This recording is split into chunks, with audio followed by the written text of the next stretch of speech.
আমার আজকের লাইনটা আমাদের দেশের বেকার পোলাপানদের জন্য। 6 থেকে 7 বছর বয়সে পড়াশোনা শুরু করবা, 25 থেকে 26 বছর বয়সে তা শেষ করবা।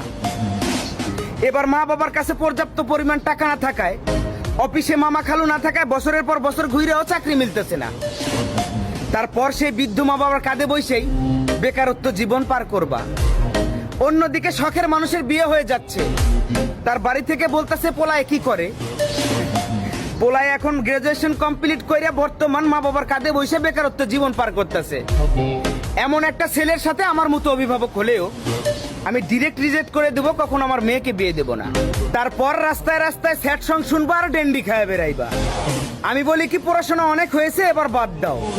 আজকেই পাসপোর্ট অফিসে যাওয়ার একটা পাসপোর্ট বানাও। 10 বছরের মিশনে প্রবাস জীবনকে বেছে নাও।